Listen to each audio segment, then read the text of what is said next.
Jeff. Nice to meet you, Joe. Tam, Jeff. We got Steve. Hi, Steve. We got Abby and Brenda and Sally and Shane and Lucy. Yes. So, yeah. So everybody's here.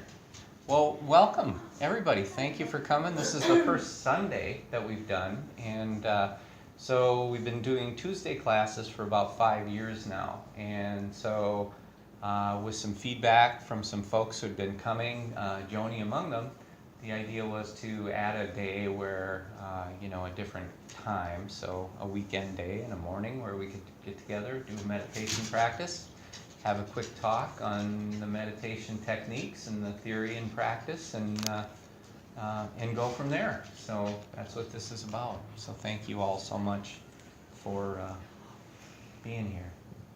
So as we begin, this is a little tradition we've had for years, and I'll just explain it for those of you who aren't familiar with it.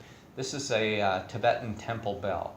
And the tradition behind this is that it dispels negative energy. So the ringing of this, there would be Tibetan monks who would walk across the countryside, and there would always be a novice monk in front who would be ringing this bell. And so by doing that, it was kind of clearing the space in front of them where these monks had to walk.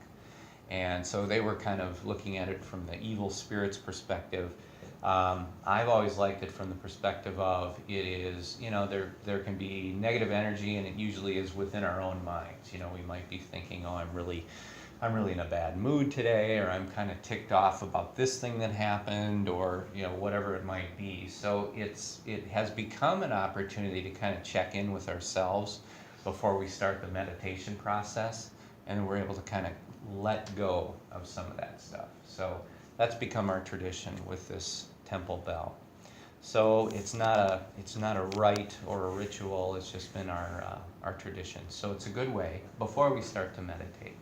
I just encourage you to close your eyes and then think about everything that's happened so far to get you to this place this morning, and all of the stress and all of the feeling like you're trying to hurry, and all of those different emotions and states of consciousness. And some of those you walk in here and you sit down and you're about ready to meditate, but some of those states of consciousness are kind of in the way. So we find that by just looking at them kind of honestly and openly and with compassion, reflecting on ourselves, that we're able to let go of some of those things. So if I'm uptight about being in a hurry, or trying to get everything printed out for the class on time, it's a good opportunity for me to check in and just say, okay, well, here I am now. I can't prepare anything else any more than it already is. It's done. Here I am. And the same is true for you. You're here. And now that you're here, you can just let go of everything else and enjoy the practice. So with that said, I'm going to ring this bell.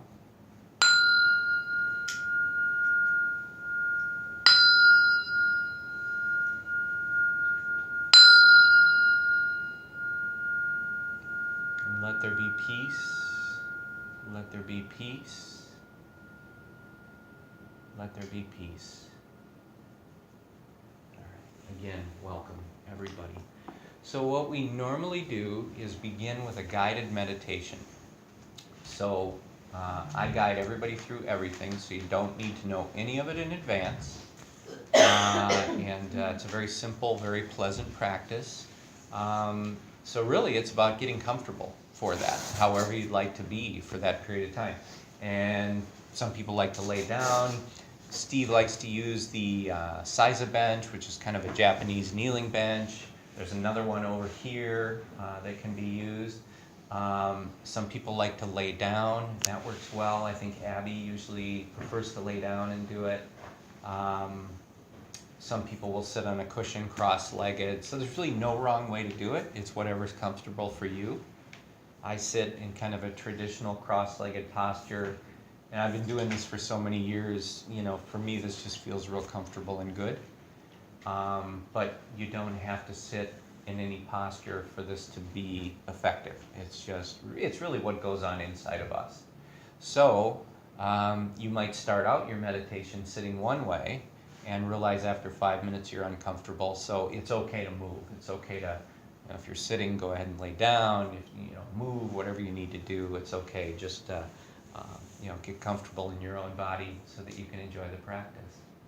So what I will do now then is just invite everyone to close your eyes, and we'll start to do the guided meditation part of the practice. The guided meditation that we do is in two segments, really. There's a beginning, which is called samatha. That means calm abiding.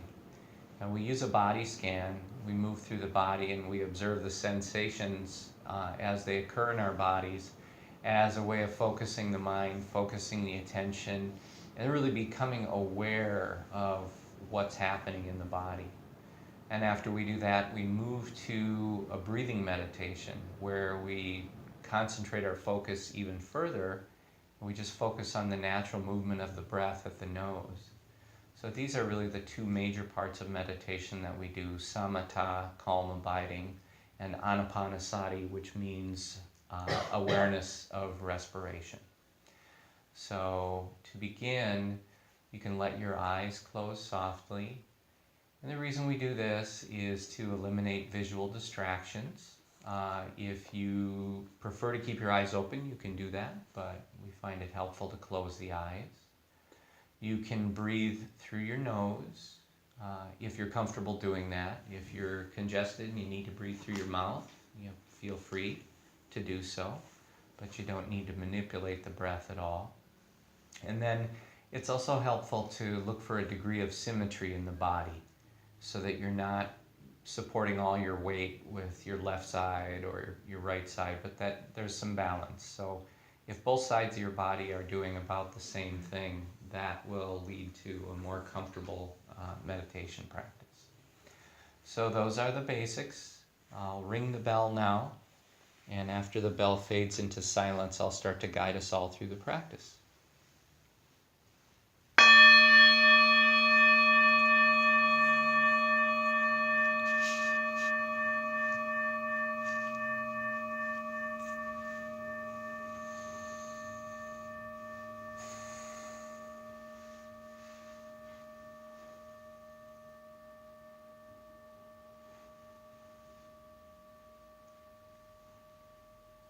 Just let yourself follow the sound of that bell as it fades into silence.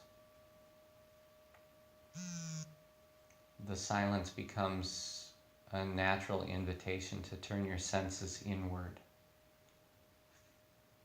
And so let's do that together. Just turning the senses inward, letting go of the habit of the mind, which is to be focused on the outside world.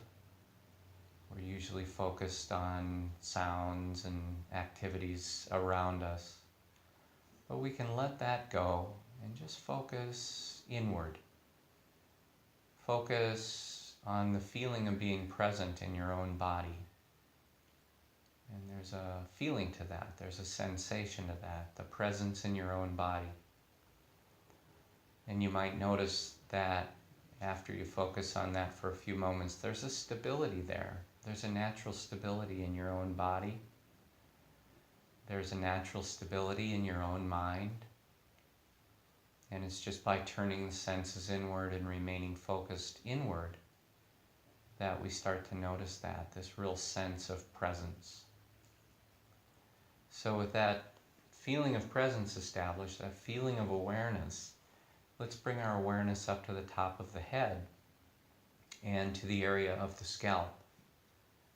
And so with our awareness focused on the scalp, what we'll do is just open up to the physical sensations that are occurring within the scalp. So just bring awareness to the scalp and simply observe. What are the sensations? And there's nothing that you are supposed to feel or not supposed to feel. You're just observing what is true in your experience in this moment. So you might feel temperature sensations in the scalp. You might feel warm or cool to you in this room. You might feel air movement from time to time, feeling that air moving across the scalp or the hair. You might notice sensations on the surface of the skin of the scalp, a tickle or an itch or a pulsation. So these are just naturally occurring sensations of the body, and we bring our awareness to them. And we observe them objectively. There's no need to judge any of them. There's no right or wrong sensations. We're just aware. And in that objective awareness, we can observe as sensations come and go, and as they arise and pass away. Now, sometimes as you observe your scalp, you might notice that there's tension there, a little bit of muscle tension. And if you find tension there, all you need to do is let it go. Just release tension in the scalp and let it leave the body. Give it permission to go. And after letting go of that tension, continue to observe the sensations. What tends to remain is a more peaceful feeling, a more stable feeling, a feeling of being more grounded. And now from the scalp, we can begin to move our awareness downward into the forehead. And you kind of feel that movement of awareness. There's sometimes a flow. Feel that awareness moving down into the forehead, into the temples. Feel it moving down through the eyebrows and into the eyes. Observing again the natural sensations, whatever's there. Temperature, air movement, sensations on the surface of the skin. And you just let them come and go, observing. If there's tension anywhere, tension is something that is helpful in certain circumstances, but at this time we don't need it. So we just let the tension go. You might notice that your brow is furrowed a little bit, or there's tightness in the temples, or sometimes there's tension in the eyebrows, or the eyes might be squinted a little. So with awareness of these areas of tension, we let them go.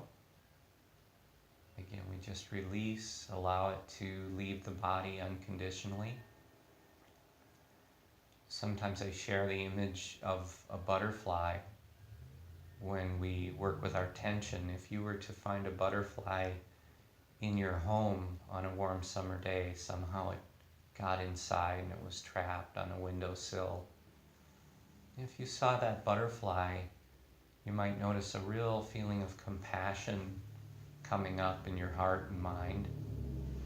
You might go cup that butterfly gently in your hands and carry it outside and release it into the trees or the grass. And there'd be a feeling of love and compassion and goodwill as you do that. And so as we encounter tension in the body, as we encounter sensations in the body, we come at it with that same approach of compassion, goodwill, and kindness. And now from the temples, we can guide the awareness downward and feel it moving into the ears. I'll start to name some different parts of the body as we move through, and you can just continue with the simple practice of observing and releasing. Observing and releasing. So with awareness in the ears, from the ears we move awareness forward, feel it moving through the cheekbones and into the face. From the eyes, you can feel as the awareness moves down through the nose, as it passes through the lips and mouth and chin. So we're observing the natural sensations. Again, nothing special, just whatever's there for you in this moment. If there's tension in the jaws, you can release it. Sometimes we'll find our teeth are clenched, or sometimes our lips are pursed. So everywhere we discover this tension, we just meet it with a real compassionate release. We just let go. We just let go. Now, from the chin, we can move our awareness downward into the neck, starting with the throat and the front of the neck, observing, moving to the sides of the neck, observing, letting go of the muscle tension in the back of the neck. And then from here we move down to the shoulders. Let that awareness spread out through the shoulders and the shoulder blades, observing sensations. And here you might notice a few different sensations. Sometimes there's a feeling of contact if you're leaning back against a chair, or if you're laying on the floor and you feel that contact between your shoulders and those surfaces. Or sometimes there's a feeling of contact between your skin and your clothing. You just feel it. So we're observing those sensations objectively, non-judgmentally, and we're releasing the tension anytime we notice it. Let the shoulders drop. Let the peace come. Now from the shoulders, we can guide our awareness downward into the upper arms. And we spend a few moments just observing the different parts of the upper arm, the biceps, the sensations there, releasing tension. Then the inside surface of the upper arms, same process.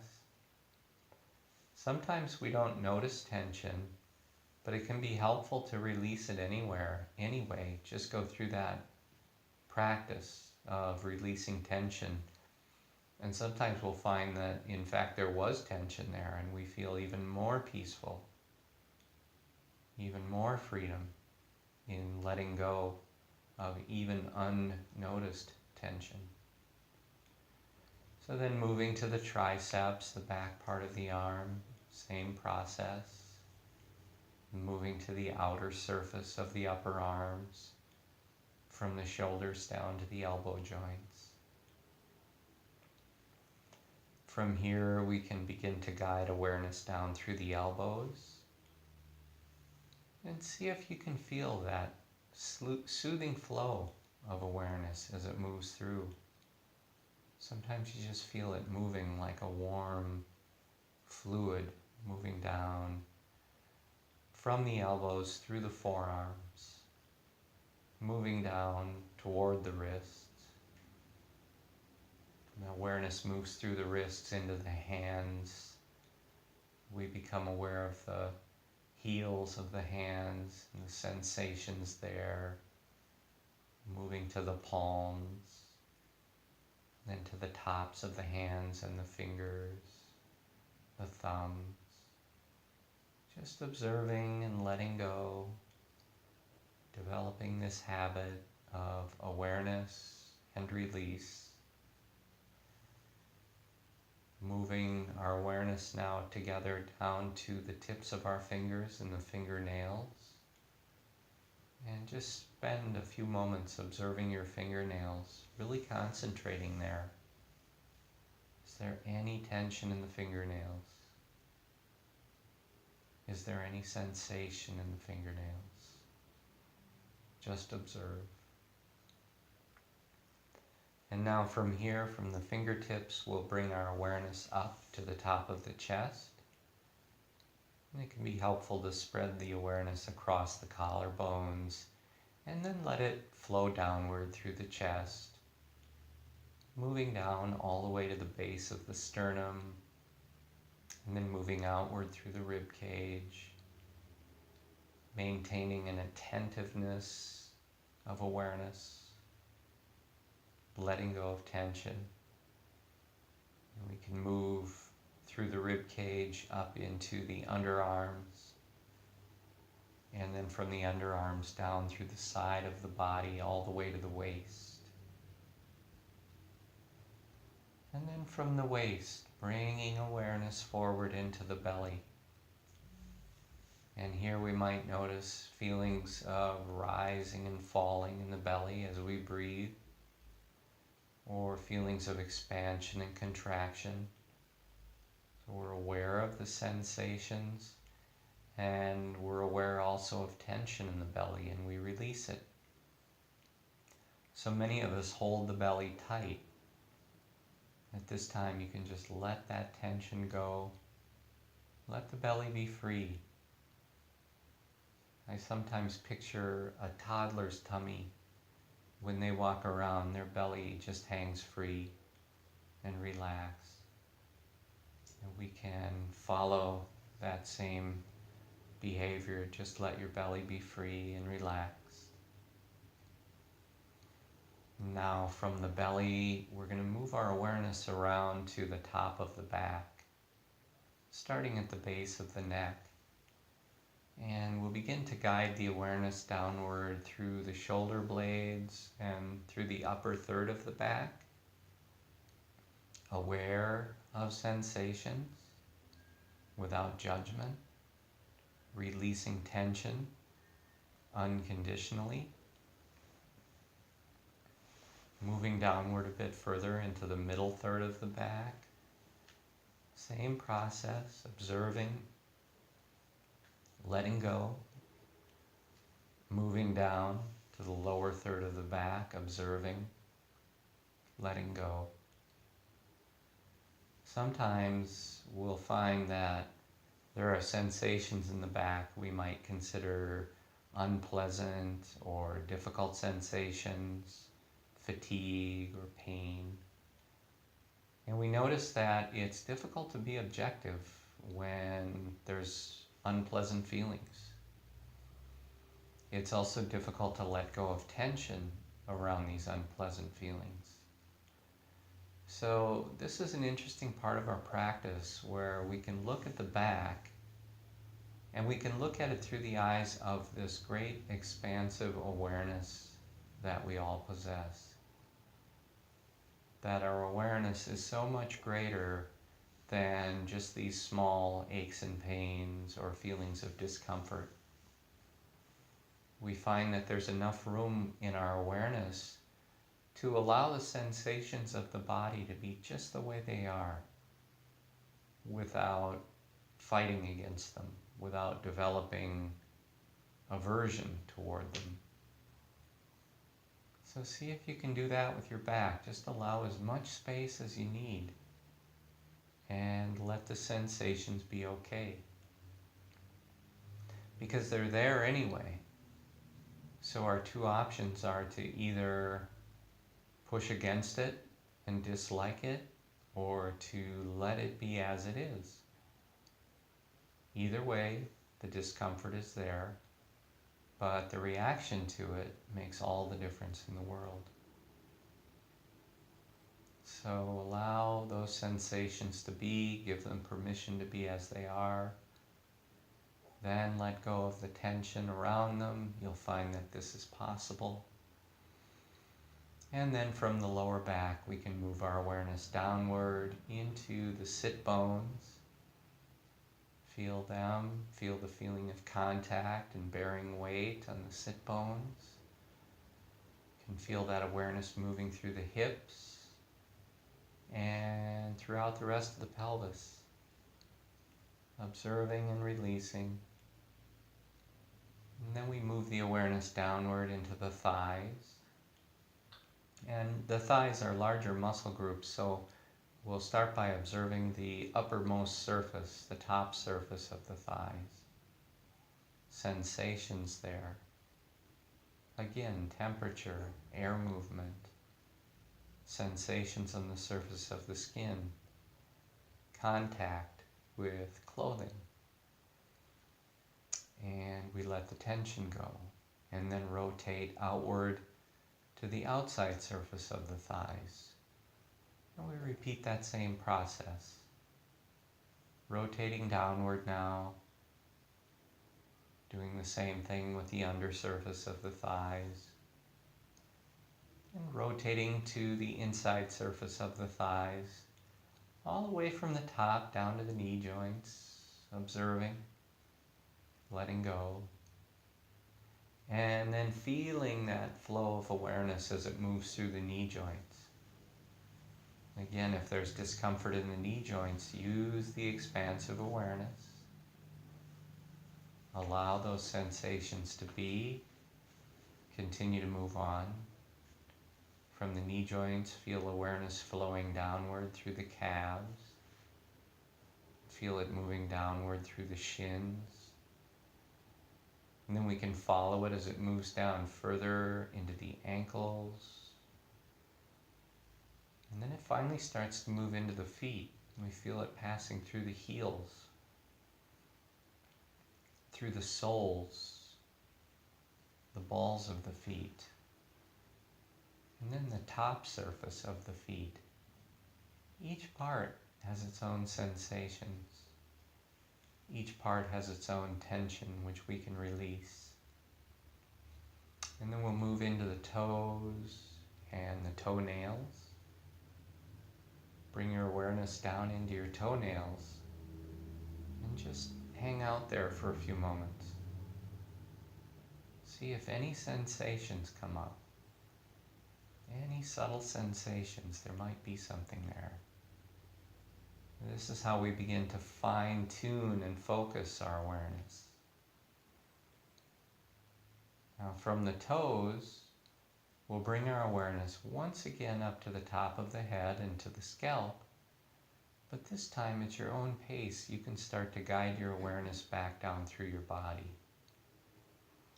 So sometimes it's helpful to use the breath, use your own respiration as a way of doing that. Breathing in, become aware of the sensations in your face. Breathing out, let go of any tension in your face. And then you might move down to the neck and do that again. Breathing in, observing sensation.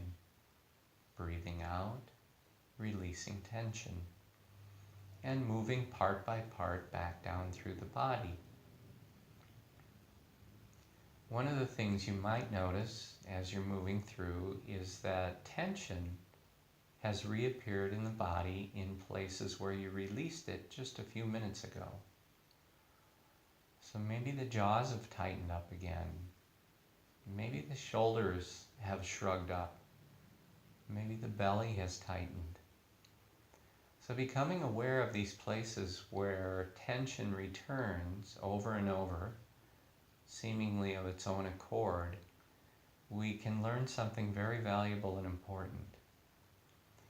When we go through the day, every one of us has experiences that are maybe frightening or upsetting or aggravating, things that stress us out, make us mad. When we have these experiences, the body reacts by tensing up. We create tension in the body as a self-defense mechanism, really, as a way of bracing ourselves against the difficulties. But then after we've moved on from maybe an argument or from perhaps a worrying thought, something like that, we've moved on in the mind, but the tension in the body remains. And what it does by being there is it replays the negative emotional energies that cause the tension to arise. So it's kind of a back and forth. The negative emotions cause the tension causes the negative emotions. They're linked. Becoming aware of this by noticing these places where tension habitually takes root, we can release it over and over, and we begin to change that habit of the mind and body. So no longer are we in the habit of just going back to tension and a feeling of uptightness, but we're releasing and we're staying free. So this is the significance of the tension in the body on the second pass through. And now that you've had a chance to move your awareness back down through the body and release the tension again. Let's bring our awareness together up to the base of the nose. There's a little patch of skin there beneath the nostrils and above the upper lip. So for a few moments, just focus there on that little patch of skin. And then to that, we will add the rings of the nostrils. Expand your awareness into the rings of the nostrils. And then from there, we'll expand our awareness just a bit further to include the nasal passages. So here we are with awareness in this triangular area of the nose. And with our awareness focused here, just become aware of the movement of the breath in and out through the nose. So that as you're breathing in, you're actually aware that you're breathing in. As you're breathing out, you're actually aware that you're breathing out. Breathing in a long breath, you notice this is a long breath. Breathing out a short breath, you notice this is a short breath. So you're really aware of the movement of the breath. As you observe the movement of the breath, try to stay with the breath for its full duration. So the in-breath starts and you stay with it and you observe as it slows, temporarily pauses, and then it reverses direction, becomes the next in-breath. And we observe that, observing as it comes in, slows, pauses, reverses direction, becomes the next out breath. We just follow, staying present, breathing in, awareness of breathing in, breathing out, awareness of breathing out. You can expand that awareness a little bit further, and maybe you'll notice some subtle sensations within the breath, within that triangular area of the nose. So breathing in, sometimes you'll notice that the air is a bit drier when you breathe in, and you breathe out, it's a bit more moist. And sometimes you'll notice the air is a bit cooler as you breathe in, and as you breathe out, it's a bit warmer. So these are just subtleties of sensation to be aware of. It helps you to focus your attention. Sometimes as we're observing the breath in this way, we find ourselves distracted by other things. Sometimes sounds outside, vehicles on the road, sometimes sounds inside the building or the room. And awareness is drawn away from the breath to the sounds. And we start to think about those sounds. If you notice that you're distracted away from the breath at any time, just guide your awareness back to the triangular area of the nose. And begin again. Let go of the last moment. Just begin again in this moment. Observe the breath coming in. Observe the breath going out. And you'll find by doing this, the distractions just take care of themselves. They just fade away. And sometimes you'll be distracted by strong physical sensations somewhere in the body. A tickle or an itch, or maybe a little fatigue or pain. Awareness leaves the breath and goes to that sensation, thinks about it, talks about it internally. In the moment you notice that distraction, this is really a wonderful and transformational moment. You guide your awareness back to the breath, and you just let go of everything else. You find that peacefulness returns. Distractions take care of themselves. And sometimes we'll discover that the mind itself is the source of the distraction. You might find yourself thinking about something you need to do later today, or remembering a conversation, or could be anything. Thinking about something you'd like to eat for lunch, or whatever it may be. Noticing these distractions, again, a wonderful moment. Guiding the awareness back to the breath, letting go of the distractions, focusing once again on the movement of the breath within the triangular area of the nose. So this is how we deal with distractions. And each time we do it, we strengthen our ability to release those distractions. We strengthen our ability to remain focused. So now what I'd like to do is just spend just a few minutes together in silent meditation. Everyone following the triangular area of the nose and the breath. Everyone noticing distractions and returning to the breath. And just doing that over and over as often as you need to. We'll just take a few minutes, about 3 minutes here, to do this together in silence. And then I'll ring the meditation bell to end this practice.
Everybody can just take their time, kind of coming out of that, coming back to the room.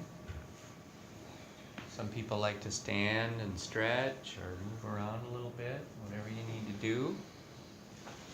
Continue to be compassionate, be kind to your body as you're moving around. And For anybody that didn't notice, in the entry area out there is a restroom. If anyone needs to use that, that's out there.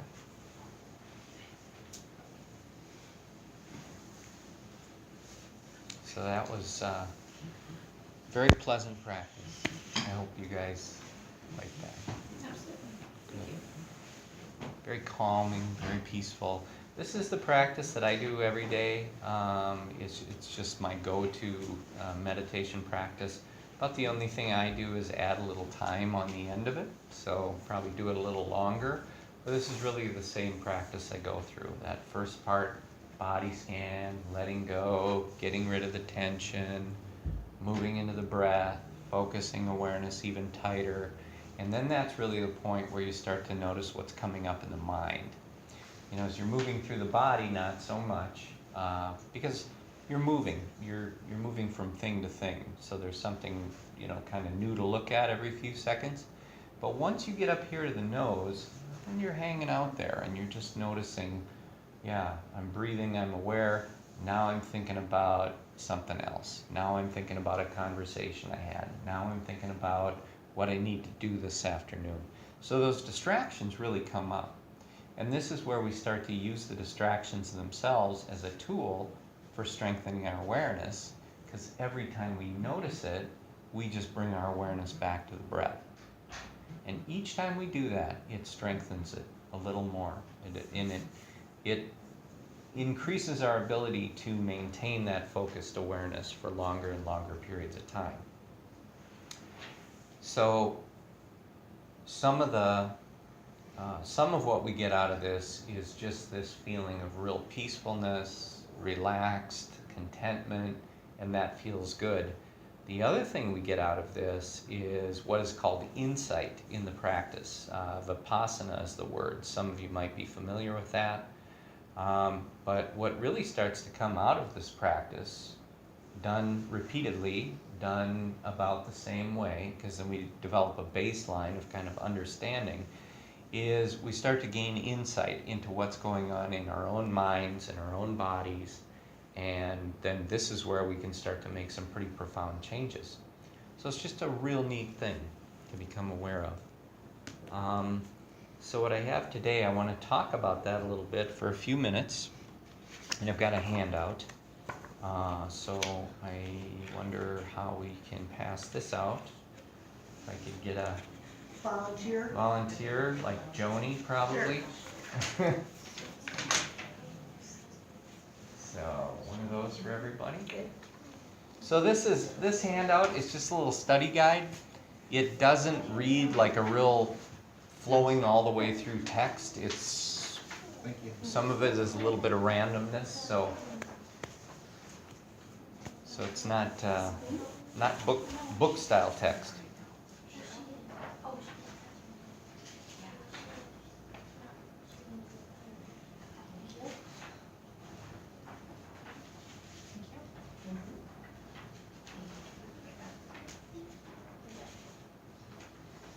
Lucy stayed with it the whole time.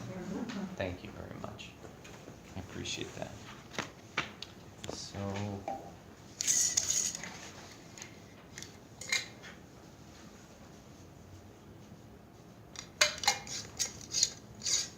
so what I have here is this handout, The Least You Need to Know, part 1.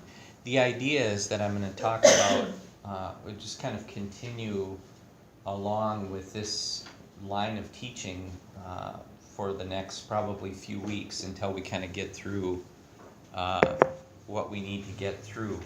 But what I started to look at is, in part because it's the first part of the new year here, and so it's kind of a good opportunity to begin again with some of these important teachings.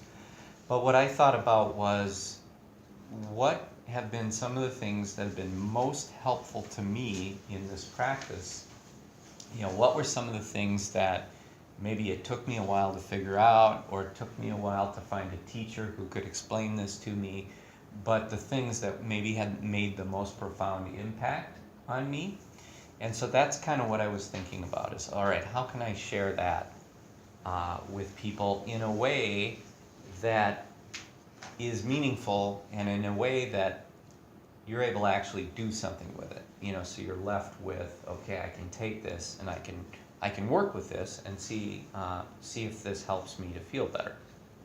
So I'll be using some foreign words in this talk. The talk's based on a series of 2,500-year-old texts. Mindfulness-based meditation comes out of these, and they were largely recorded in the Pali language, which was common to northern India at that time. And if you're a student of meditation or yoga or these kinds of texts, 2,500 years ago, kind of the northern part of India was Pali. That's what they spoke. The southern part of India was Sanskrit. Many of the words sound similar, more of almost a dialect type of thing. Kind of like the US, people in the South, a few different words and phrases, kind of can understand, regardless of where you're from. So I wanted to use some of the Pali words because for many of them, there's no single English translation that really nails it. And so it's helpful to just, fall back to the Pali word and understand what that means. So I want to talk about a few of these words. The first, sukha and dukkha.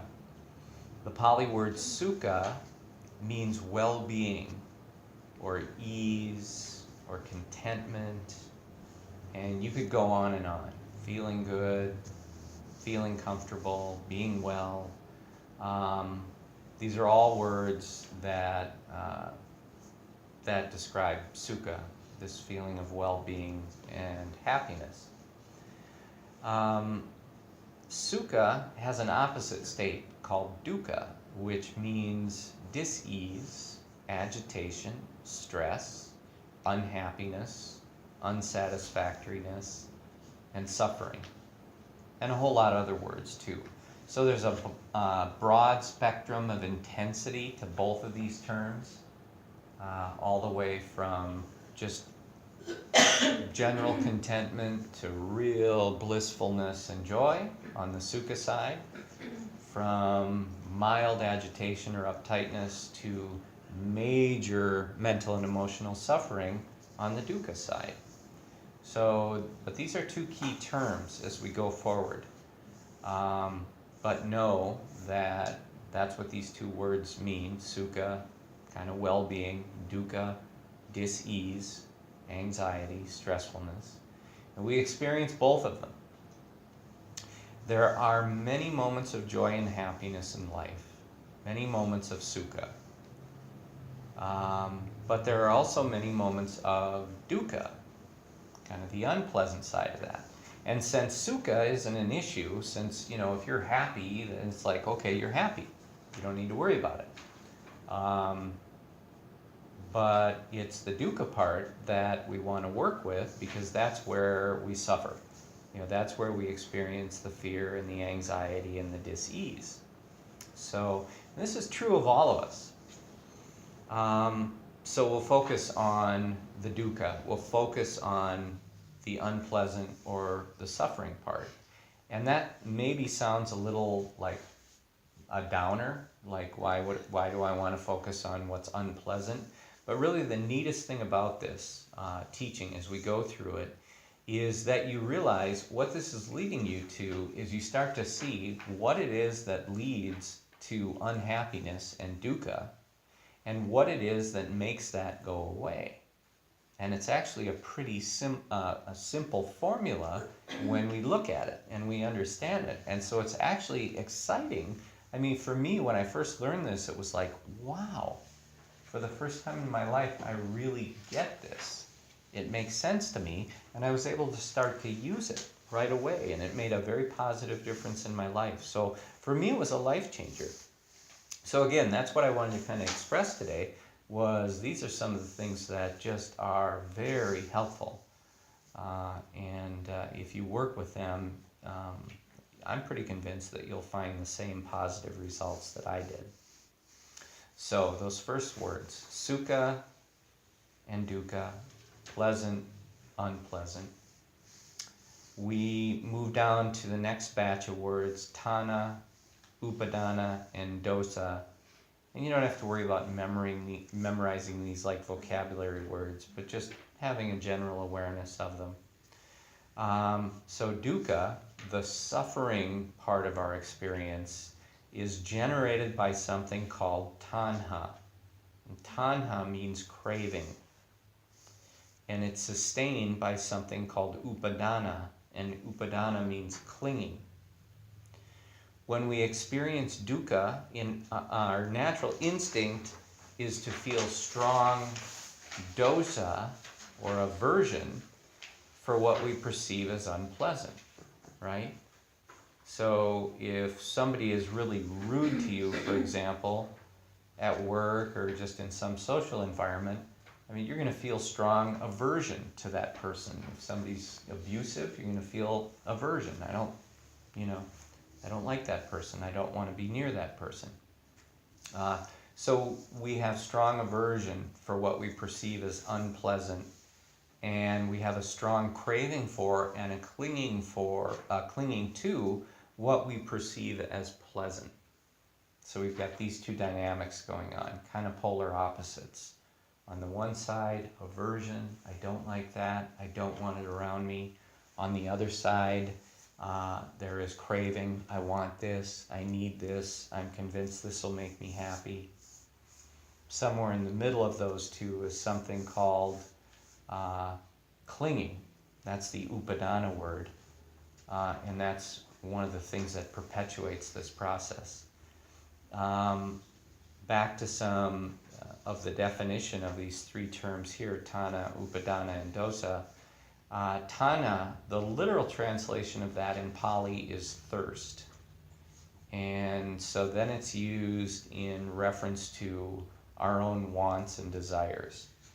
And I think it's interesting that it's the literal translation is thirst, is because that's unquenchable.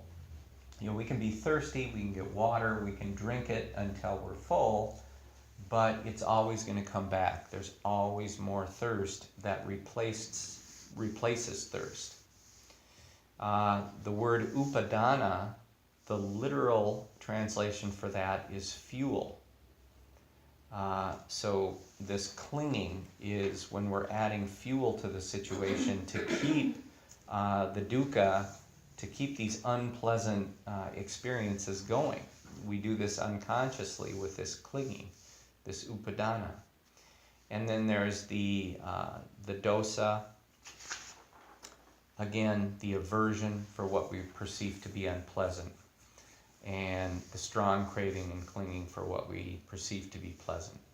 The result of all this aversion and craving is that we get stuck in a cycle of always trying to get away from what we don't like and to get a hold of what we do like. And as a result, there's a perpetual tension between these two polarities. And we feel it. So when you feel uptight, as a lot of us do, maybe every day, you feel that uptightness. If you're to look at it, what is that? Investigate that. If you're able to investigate it objectively, you'll start to notice, well, yeah, I want this to be different than it is. And because I want this to be different than it is, there's a degree of agitation within me, right? So we feel it. We feel it. And that is the feeling of dukkha, the feeling of dis-ease, dissatisfaction, like something's wrong or something's missing. And again, it's a wide spectrum, all the way from pretty subtle and pretty minor, all the way up to pretty significant and pretty powerful. By the way, if anybody has any questions or comments as we go through this, please feel free.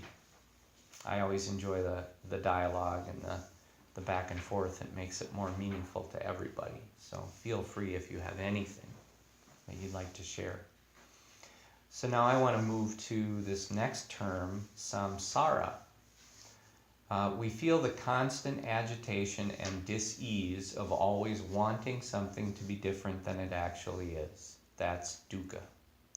The irony of this is that the wanting itself is the cause of dukkha. it's counterintuitive, which makes figuring this out for ourselves or on our own, it makes it difficult. So as a result, we get caught in a perpetual cycle of what is known as samsara. The literal translation for that word is rebirth. It's not a rebirth in a literal sense like reincarnation or something like that. It's rebirth in terms of, okay, right now I am the guy who is wanting to be liked, and I'm the guy who's wanting to be successful, and then tonight when I go to sleep, that part of me kind of fades away and I forget about it. Tomorrow morning, maybe I'm the needy partner in a relationship, or the person who's afraid of being judged negatively.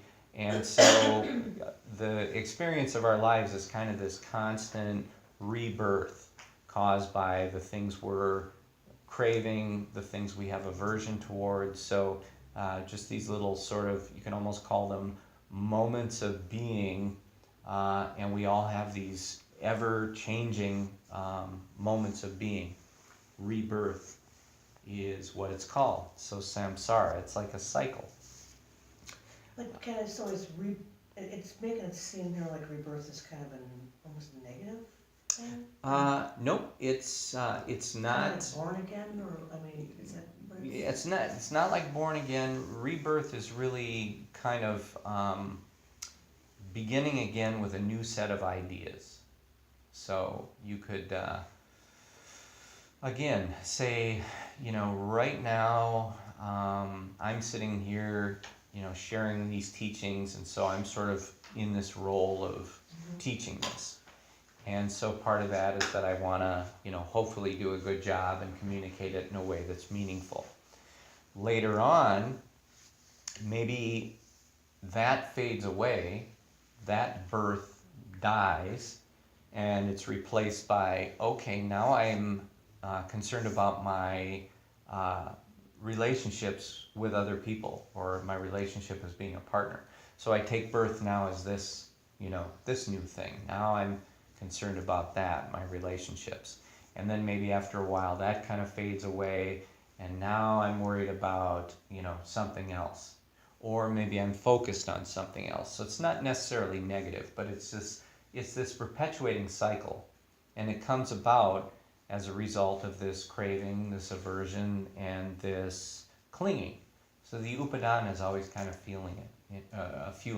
But what if you woke up and you were like more compassionate, more loving, that's another kind of rebirth to a new kind of Right, idea. and that's what we would call a skillful rebirth, which is as a result of, if you're focusing on compassion and loving kindness and forgiveness and those sorts of things, then you're waking up the next day, for example, and you're feeling this compassion for other people. So this is a positive rebirth, this is a skillful rebirth. But again, it's not, and I kind of want to be careful with this, because I know like in Christianity there's sort of this idea of rebirth or being born again, and this is absolutely nothing to do with that. And it's nothing to do with reincarnation. It's just to do with how all of us seem to have this sort of one personality arises for a period of time, and that's what we work with, and that fades away and it's replaced by another. It's often conditioned by the one that came before it. So that's more of what I'm referring to here. Does that make sense? Kind of, yeah. Kind of? Okay, Sure, good. it'll... All right, yeah, and it might get a little more solidified as we go. So, but next we get to the insight part of it, which is it's possible to get that craving, the cycle of craving and aversion to stop, at least temporarily. And we can then observe for ourselves how when the craving and the aversion ceases, that the dukkha ceases, right? So if craving and aversion are the things that are causing the suffering, we can see that when we remove the craving and the aversion, that the suffering ceases. So having lived the experience of this cessation, it's important because only by seeing it for ourselves do we ever really develop an understanding that freedom is possible. So for me this was important, Because otherwise, it's just something somebody wrote in a book or something somebody told you, and it's like, sounds like a neat idea, but I'm not so sure I believe it. So really what is important here is that we start to experience it for ourselves, and then it's like, oh yeah, that makes a real difference. That makes a real difference. So for now, it's probably easiest to just stay with this formula, that there is a prevalence of dukkha within the human experience, right? Doesn't mean we're all depressed and miserable and walking around and just feeling horrible. There's a lot of really happy stuff going on. There's a lot of things that we're enjoying and feeling positive about. And that's not really a problem. So, but what we do all experience, and we experience a lot, you're just walking around and, you know, you're a little bummed out about some aspect of your life, or you're a little worried about some person, or you're a little concerned about some relationship, or you're worried about money, or you're worried, you know, it's just this low level of dukkha that it just seems to operate in the background, and so there's just sort of this hum of this negative energy that makes us feel bad, you know? So we all have it. Even if you would consider yourself a happy person, you have this dukkha going on in the background. So wouldn't it be great if we could figure out why that's there and what's causing it, and we could start to get rid of it, and we'd feel happier and we'd feel better. But the idea too is that as we learn what the causes of suffering really are, that we can attain a level of happiness that really transcends what we consider normal happiness. Like for me, and some of you know my story, you know, years ago I was in the corporate world, and I was really driven to succeed and to move up in the corporation and to make more money, and all of this was really important to me. So I accomplished quite a bit in regard to those things, and you know, it's like after I had accomplished them, I realized, yeah, I'm really not happy. You know, I got the money I wanted, but I'm not happy. I got the big stupid house I wanted, but I'm not happy. I got the cars, but I'm not happy. So I started to realize that, you know, what I thought were the ingredients of happiness were really not the ingredients of happiness. They were just things I talked myself into thinking that if I had them, I'd be happy. And the downside of that is when you realize it's not true, it's kind of too late. You've already taken the mortgage out, you've already bought the cars, you've already leveraged yourself to the hilt to live this lifestyle, you know, and I'm talking about myself here, only to realize it isn't producing the results of happiness that we had anticipated. You guys stay on your side. So, I think she's used to having her little cushion over there. yeah, I just have quite enough room there, Ken. yeah. But this is where it leads us to this insight. The Pali word for insight is vipassana. And that's really what we start to get from regular and sustained meditation practice. It's possible to get the cycle of craving and aversion to stop, at least temporarily.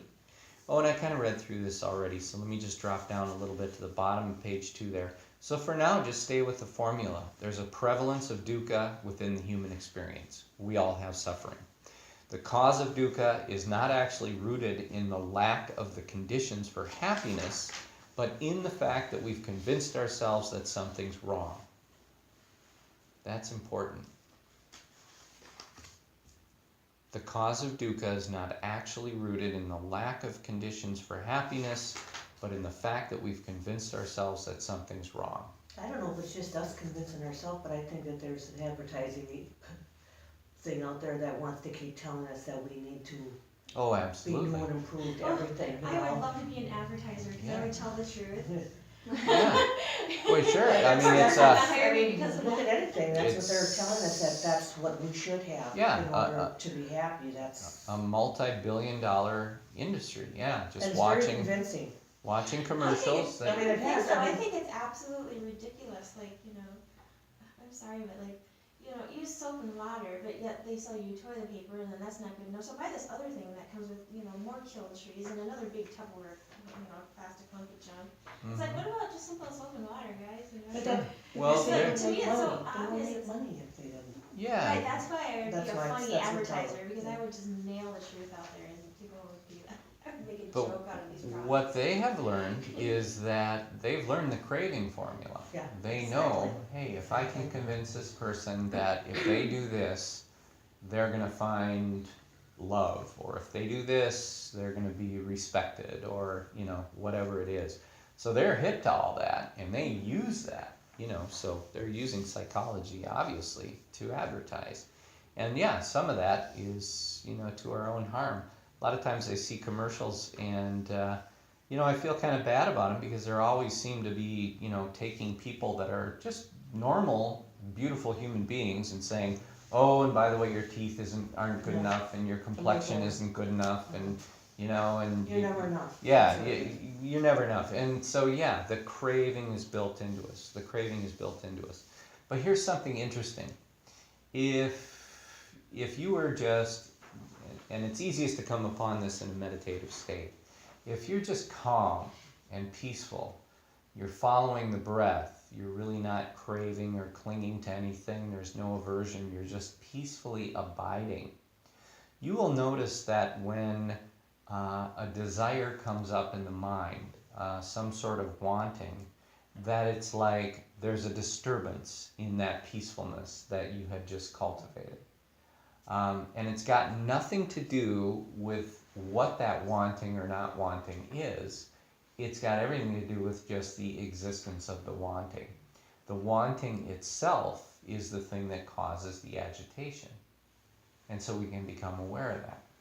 So, and this is true biologically as well. I mean, we have this instinct. If I'm hungry, well, I need to get up and go get something to eat because I need to survive, or, if it's time I think I need a mate, then everything drives me to do that. So we have all these wants that come up, and a lot of the wants are the wants that are instilled in us by conditioning. You need to look this way, you need to drive this car, you need to live in this house, all these kinds of things. So an important point to make here is we're not particularly reliable judges of what is necessary for us to be happy, right? It's relative, or to use another important term, it's conditioned. Because how many times have you done the thing that you think is going to make you happy and it doesn't make you happy? You end up feeling about the way you did before, or maybe happy for a few minutes, or a few days, but then it's back to where you were. You kind of return to your set point. So that important word, conditioned. Our conditioning is what determines how we judge things, and that judgment is not a constant. So one culture sees value in one thing, and another culture may look at that same thing as a liability. So who's right? Because craving and aversion is due to conditioning is unreliable, and deep down we know it. And just a simple example of what one culture values versus another one. In Japan, nobody gets braces who has crooked teeth because it's not looked at as a problem. Crooked teeth are looked at as sort of cute and like a sign of youthfulness. And so, they don't sell braces over there. They don't, they may be trying to convince people that they need them, but functionally, for most people, there's no reason for braces. Here, straight teeth, very valuable, very important. We value it in our culture. So you look at the two. Who's right? I mean, there isn't a right or a wrong in that. It's just, this culture values it, this one doesn't. But so much of our conditioning, we can just see that it's just our opinion. But there's no basis in real fact. There's no constant truth to it, right? And we know that deep down. And so that kind of contributes to this, again, this tension between the craving and the aversion that we feel. So our conditioning contributes to this cycle of samsara.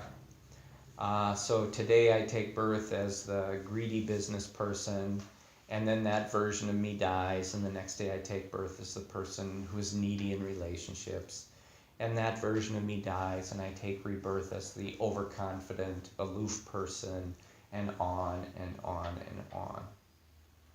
So craving and aversion for things that are conditioned, meaning they're up to our judgment or up to what we were taught by others, things that are conditioned or infirm or impermanent, necessarily leads to anxiety and dis-ease, because we know we're trying to solve a permanent problem with a temporary solution.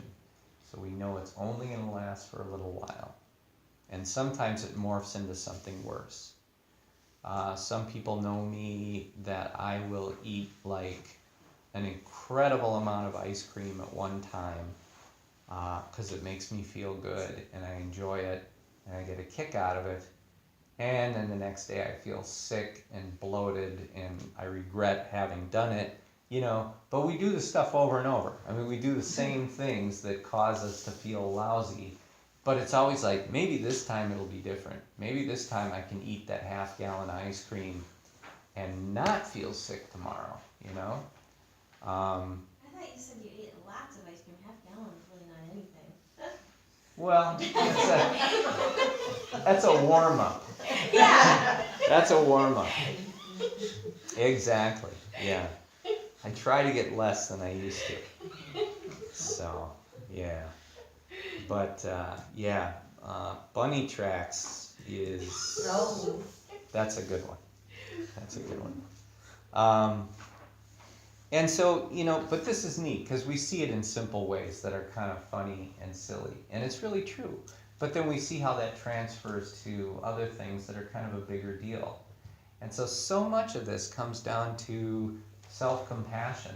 You know, we're so hard on ourselves, you know? I don't look at the way I want to look. I don't weigh what I want to weigh. My hair is falling out, you know? I mean, it's all this stuff. We lack so much self-compassion. It also helps, or it also prevents us from really opening up to others with compassion. So this, you know, there's multi-layers to this. How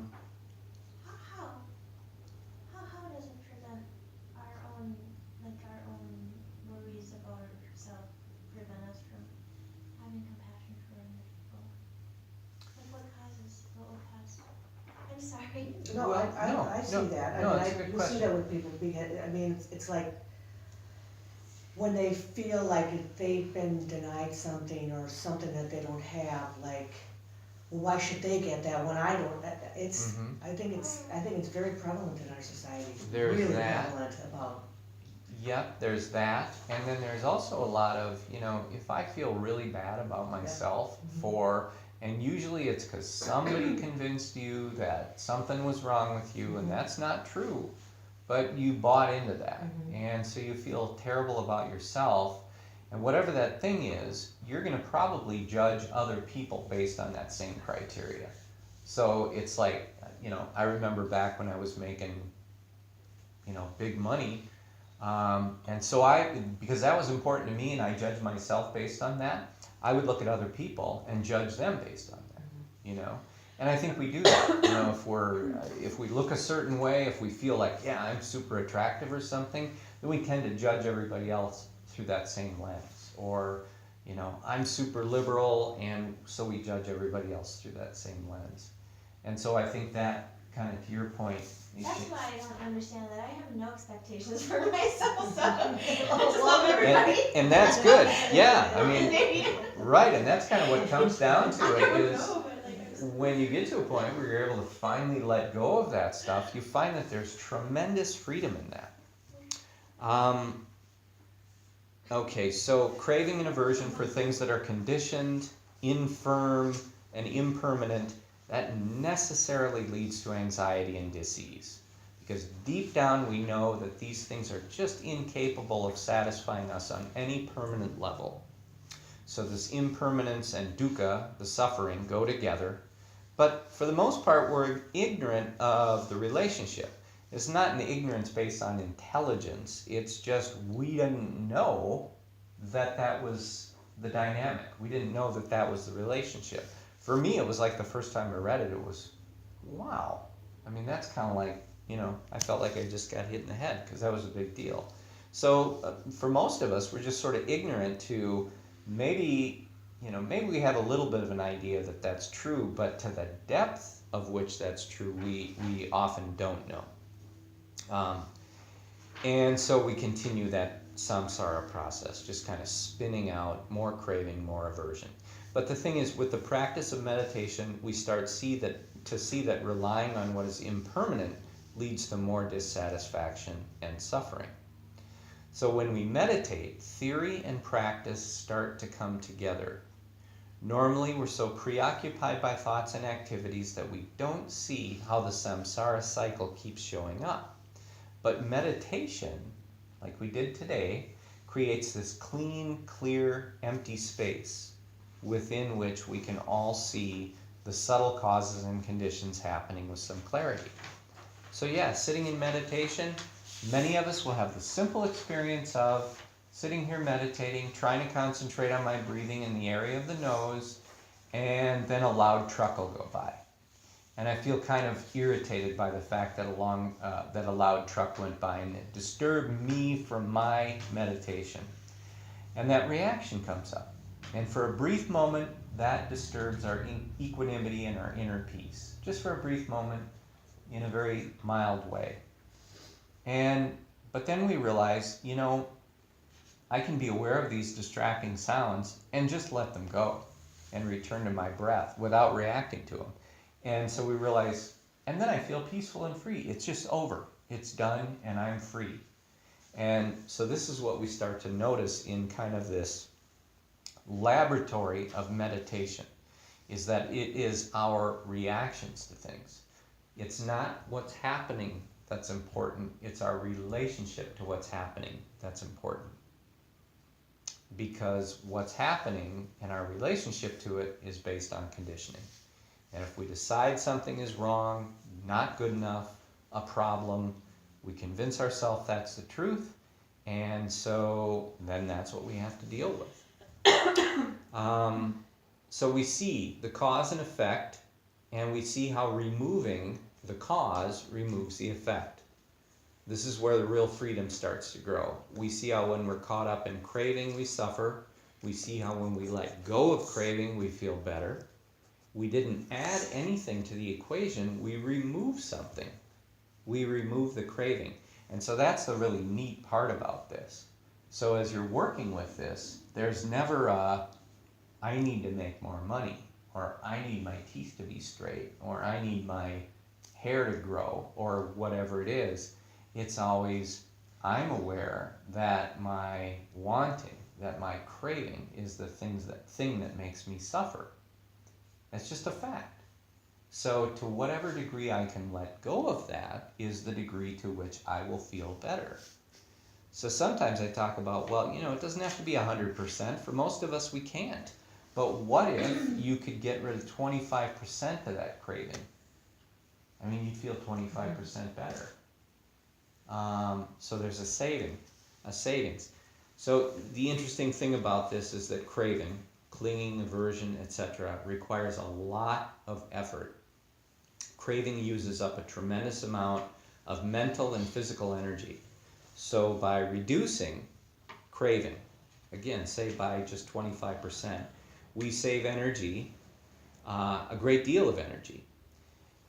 Then we can recycle this mental and physical energy that used to perpetuate our suffering and use it to gain more insight and ultimately more and more freedom and happiness. So and none of this is like a religious thing where you have to buy into the doctrine and follow it and believe in it. What it does require is a willingness to try it out and see for itself. And that's one of the things I've always liked about these teachings, is that they say, why don't you sit with that for a while and see what happens? Try that out. See what happens to you. See if it works. See if you find any freedom from that. If you don't, maybe check with somebody to see if you're doing it right. But then if you still don't, well, then move on. Maybe this practice isn't for you. What I found for the most part, in my experience over these years, is that for most people it really does work. And once they apply themselves, they start to see, yeah, I do feel better. So most people seem to stick with it because there is benefit to it. So, maybe a simple thing to leave you with is the idea that, let's just say you're sitting perfectly content, everything's fine, no problem, and then suddenly you get an idea. I need to go get something to eat. Simple thing. Well, that peacefulness has now been disturbed just a little bit, and eating is something we need to do. But this peacefulness that we had, it's now disturbed by the wanting mind, right? So sometimes wanting to eat is a good thing.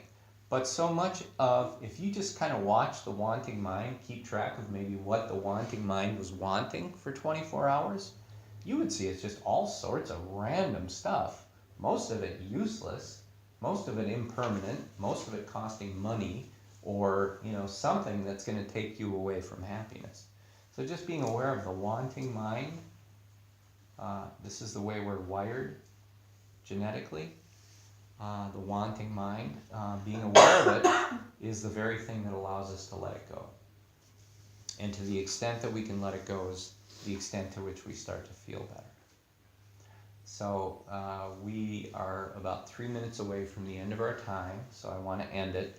The idea is that we're going to continue with this. There's more to follow, and we start to continue with this theory and practice.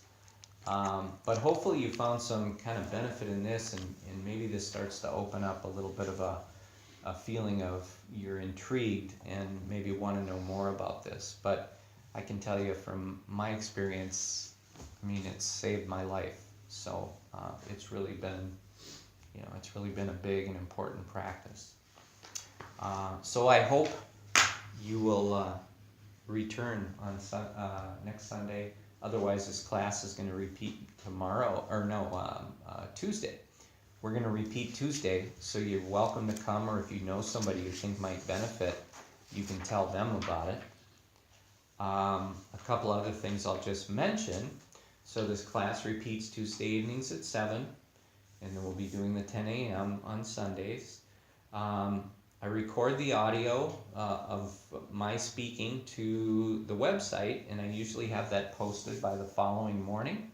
So if there's any of this that you want to listen to again, or any of the previous talks, they're on the website, stillknowing.org, and so you can just listen to those.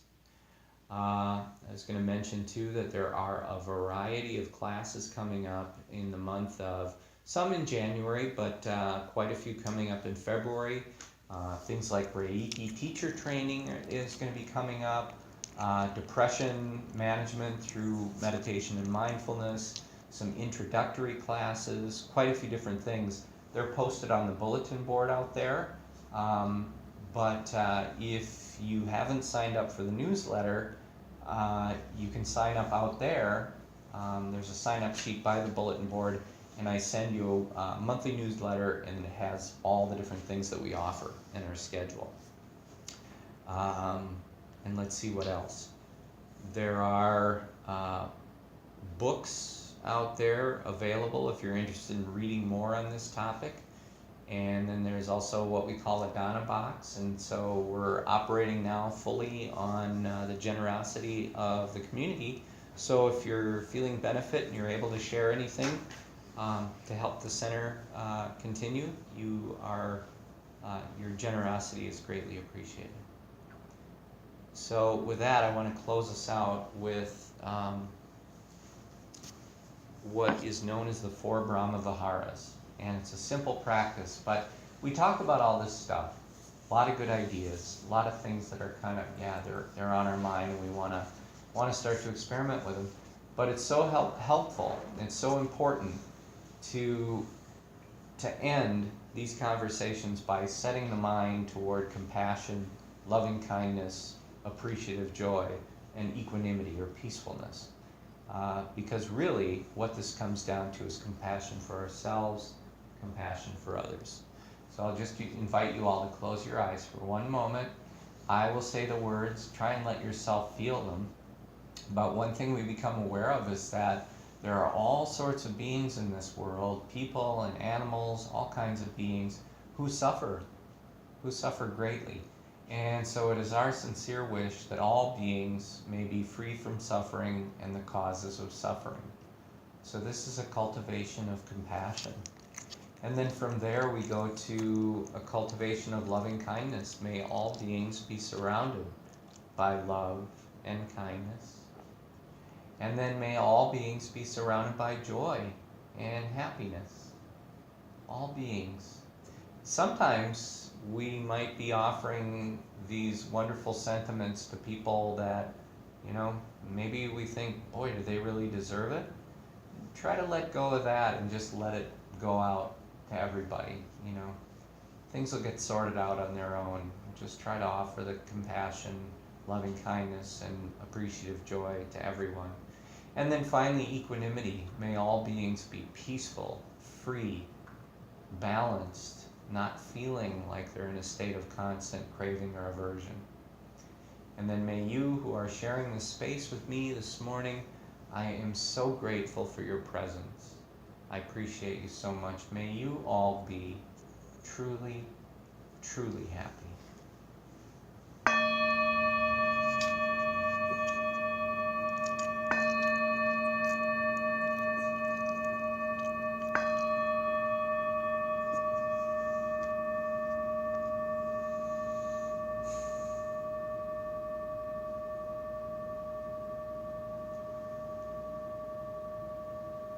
Thank you all so very much.